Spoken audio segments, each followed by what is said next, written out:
Hi, I'm Callum from Tyne Valley Motorhomes, and this is the handover of the Hymer B654. So as we start, we'll walk around on the driver's side of the vehicle. The first point you get to is your Lpg Locker. So they all open with the Hymer key.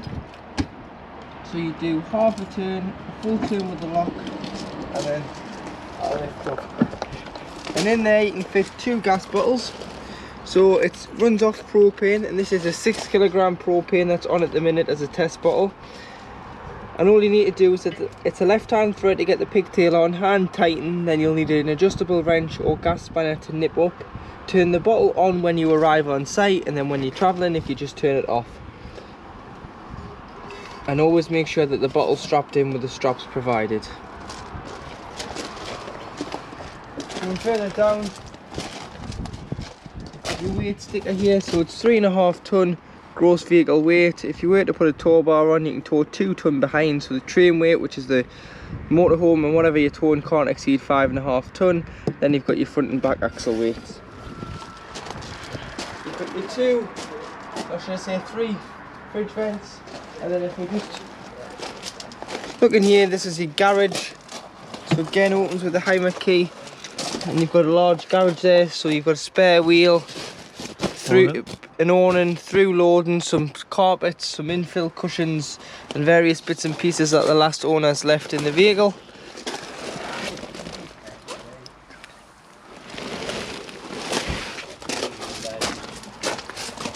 And then coming around the back,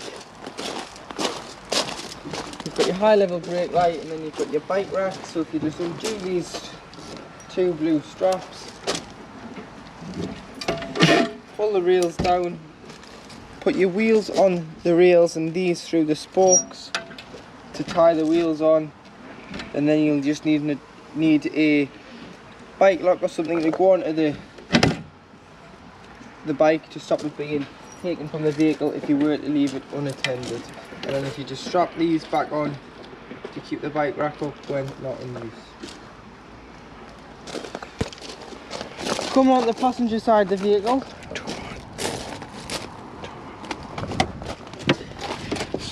you've got some more storage. This is just on the other side of your garage, so you've got through loading, but these are very important here. So at the back you've got your grey lever, which is for your waste, which is this one here. So any water that you've put down a plug hole, anything you've put down, you can simply just turn and this will just open and drain out. This is just the water we've tested the vehicle with. Normally you would do this over a service pitch bay on the way out of the site to drain your wastewater off, but in the winter it's very important that you drain this one off as well as every other tank that holds water, which I'll show you throughout the handover. And then you've got these 2 round headed drain valves here, and these just drain the lines, so your fresh water drain there, so they drain whatever's in the pipelines. Above you've got your cassette, so make sure the blade's closed. Lift the orange handle at the bottom, slide out, take the cover off, go to your waste disposal point, which is normally behind or beside your toilet block. Press the button, tip out. Once you've tipped it out, if you put some water in, give it a rinse, tip out again. Then if you're using the green or the blue liquid, a cap full straight into the cassette and you're good to go. Or if you're using the tablets, which are the new form, they take up less space within the vehicle than the bottles. Pint of water and a tablet down here, and that just clips back into the vehicle. Got your Hymer vent there for your heating and hot water system, and then this is your mains connectivity point. So you get your hook lead, lift it up, slide it on. Always hook the vehicle up first and then your sight, and obviously do it in reverse when unhooking the vehicle. And then this vehicle's got a built-in generator, so in here is where you fill with the generator with fuel. So using the key here, you'd fill with petrol for the generator. Don't mix that with water. And don't mix it with water. This is for petrol only. and the vehicle is diesel. So remember, petrol for the generator, the main motorhome's diesel, which is at the front, which I'll get on to in a moment, and it's petrol, not water. So petrol in here, and below you've got your domestic traveller electric control generator. This is your tank here, so this is your petrol tank, and this is your generator. So if you wanted to be into your generator, again, just opens with one of these Hymer keys, and you can lift and look into the generator.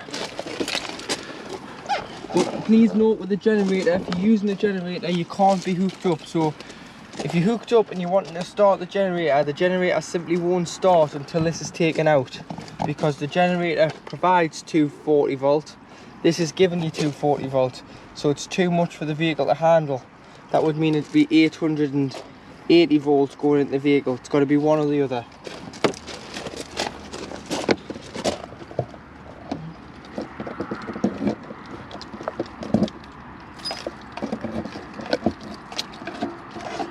In here's your fresh water filler.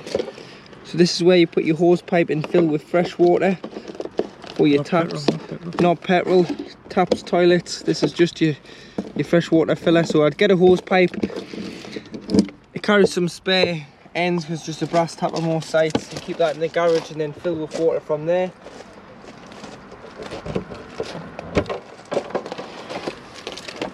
Your leisure battery is in here. It's just there. And then at the front, diesel for the engine.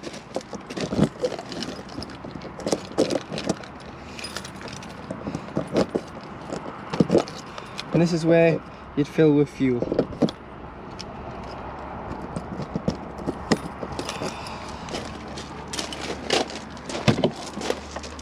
We'll just have a quick look in here. So to open the bonnet, the main bonnet release is just underneath the clutch pedal, or should I say above the clutch pedal there. So if we'll just have a quick look underneath the bonnet.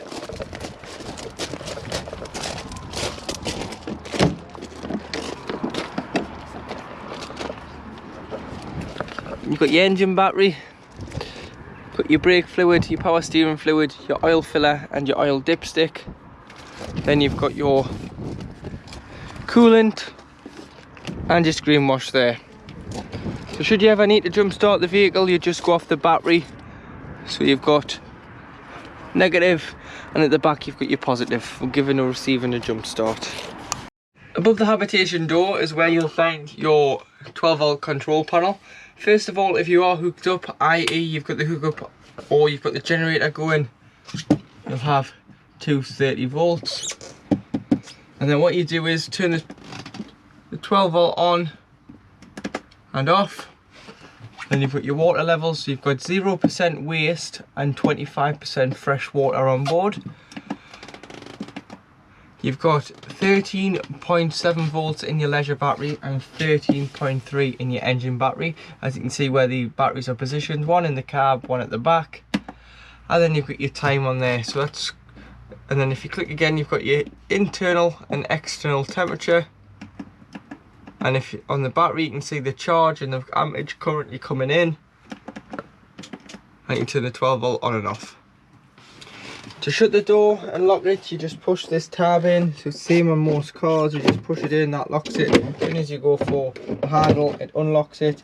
And down here you've got your step switch, so electric step, and then you've got your light switches around the vehicle. So to start your generator, this is your generator control, which is in the kitchen. So you turn on, and then all you need to do is press the green button, so press and hold, and obviously if you need coolant or fuel, these lights will come on. So you just press and hold, gen start, generator on, and there you go, the generator is going. And then you'll see on your Hymer control panel, that'll come up with 230 volts and a hookup sign, which means that you're getting mains power again off the generator, like you would if you were hooked up on a site. And above your generator control, you have your hot water on electric. So this is heating your water on electric, 230 volt. You simply turn down, make sure you've got enough water in the tank and the boiler, and then you can turn your water on electric. And then you've got your heating and hot water on gas.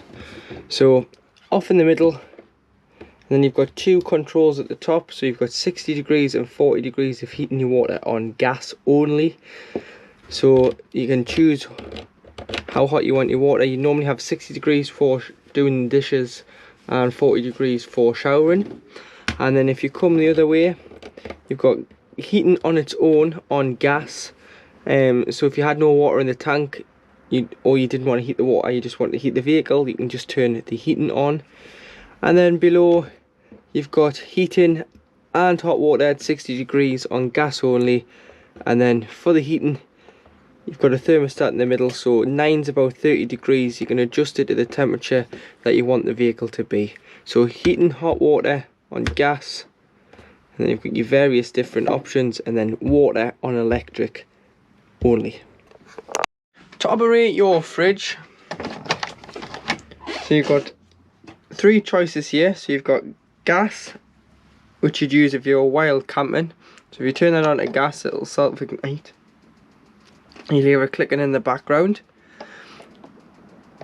And then you've got mains to 30 volt, which is when you are hooked up, or on this vehicle when the generator is running. So you've got two choices. You can either have the generator running when you're parked in the middle of nowhere while camping, or you can be hooked up on a site and have 230 volts. Or if you're pre-chilling it at home, you can have it on electric as well. And then you've got 12 volt, so you'd use 12 volt if you'd pre-chilled it at home, and then you're driving to site. It'll keep the shopping fresh, cool, at the same temperature as it was when departing, so it acts like a big cool box. Or if you're moving from site to site, or you can put on automatic and it'll do its own thing. This button here basically stops the rubber from sticking to this door, so puts a bit of heat around there. And then you've got your temperature on this side, so you can adjust the temperature accordingly. And then you've got your travel locks for when you're traveling. When you are winterizing the vehicle, if you do just take everything out, clean everything out, then what you want to do is you want to leave the doors open on the fridge and freezer to stop them from shutting, and that'll allow a ventilation in and out, so nothing will become mouldy and no bacteria will grow in the fridge. Above, you've got your Smurf oven, so you'd simply turn on like so, and you may want to take these out when travelling. And then you've got a little light switch here for the light at the top. In your kitchen area, you've got 3 gas rings which are all lit fire here. Let them cool before you put the top down. And then if you push there's a little button on each drawer underneath, so you've got your gas isolation taps. These are mainly for when the vehicle is habitation serviced. Any problems with gas, turn the bottle off to be safe. Storage, and then you've got your waste bins in there. You can access the drawer from this side, but you can also access it from the front by sliding them out. And then you do have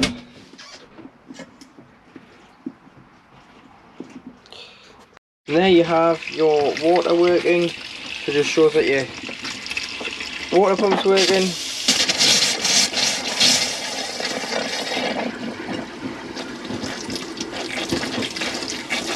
It's still in the boiler there as it's just priming through the system. Underneath the wardrobe is where you'll find your Truma boiler.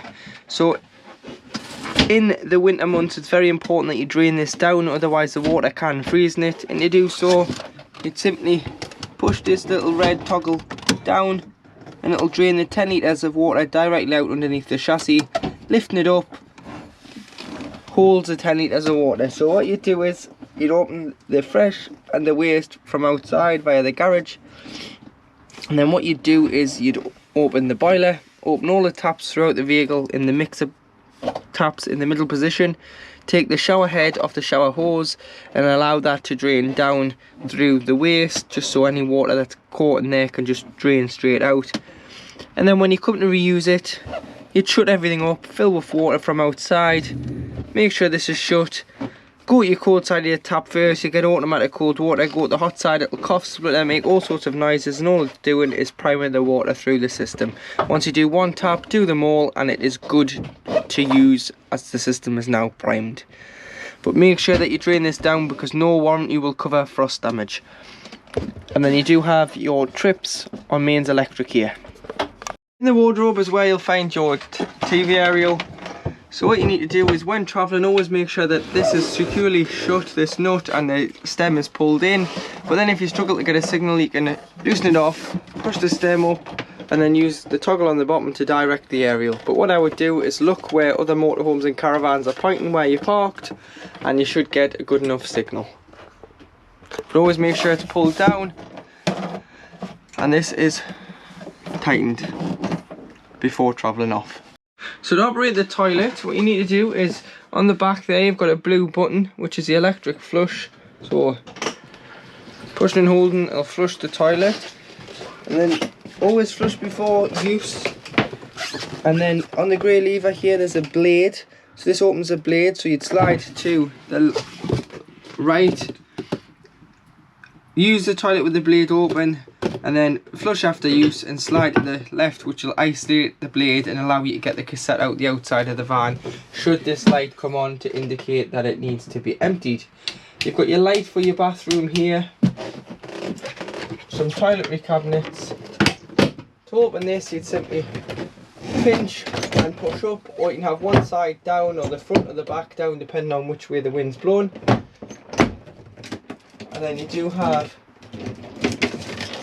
a blackout blind on there which just clips in, and a fly screen this side, and you just press the middle to depart the two.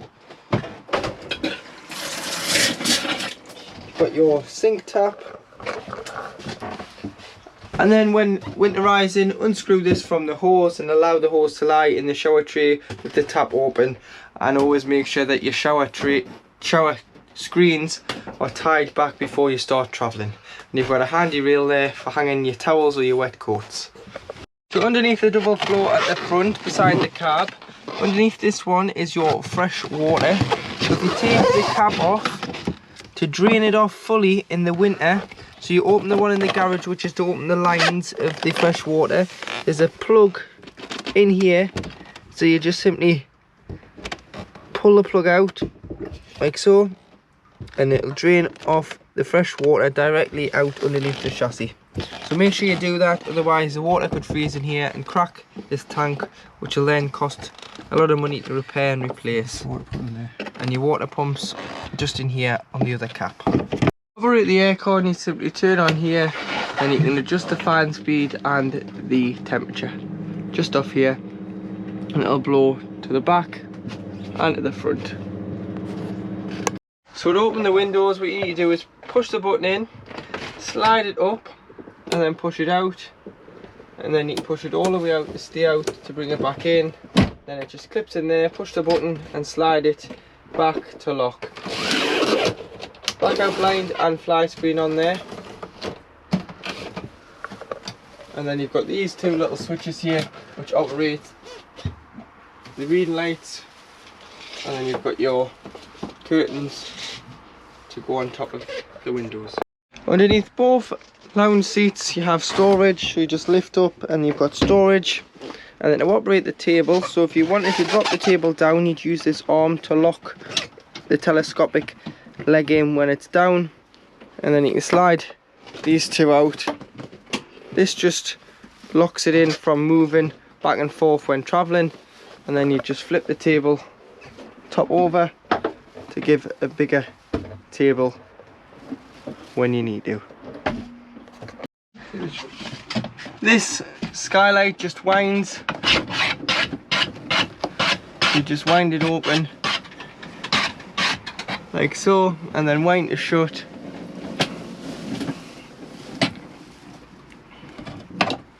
And then you do have a fly screen and a blackout blind clip clip in the middle, and that'll depart. Fold your cab seats down to get the bed down. You'd simply use this handle here. So pull the handle forward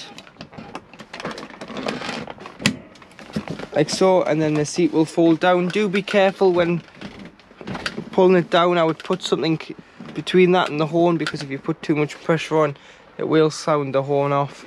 And then you do exactly the same on the passenger seat. So pull it up,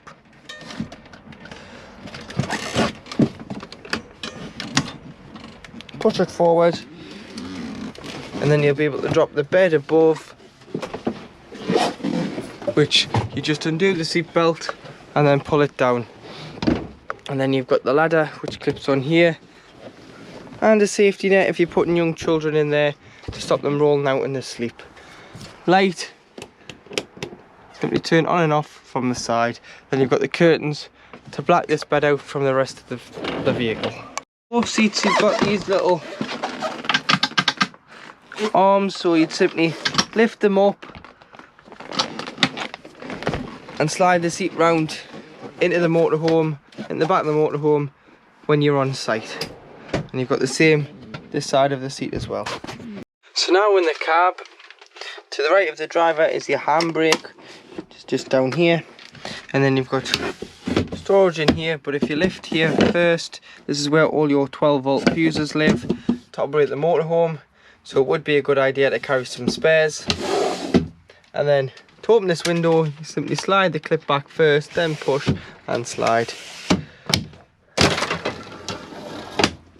Blacks the side out, and then you've got the same for the cab window, so you just pull them along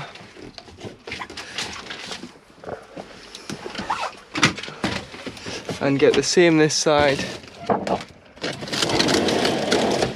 Slide them along, and then they just clip together. In the cab for the controls, so to start the engine, this is fitted with a Sigma alarm system and a mobilizer.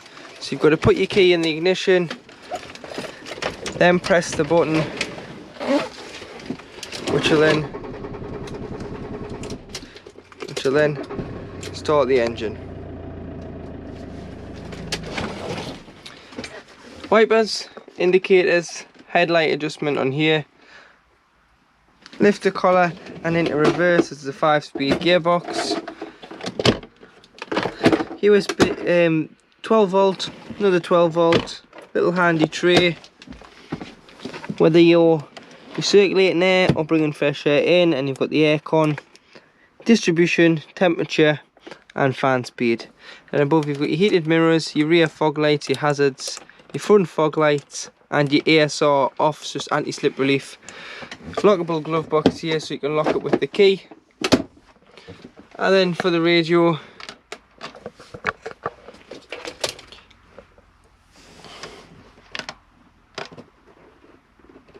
you simply press 1 to 6 to save your favourite radio channels. You can press source and go between disc, USB audio, there's USB and auxiliary there, aux, which is the 3.5 milli jack, tuner, which is FM, and then you can press phone. And all you need to do is connect your phone, so just find the model, which is CDE 103 BT on your phone, and connect to it. And then you've got your little microphone here for the hands-free.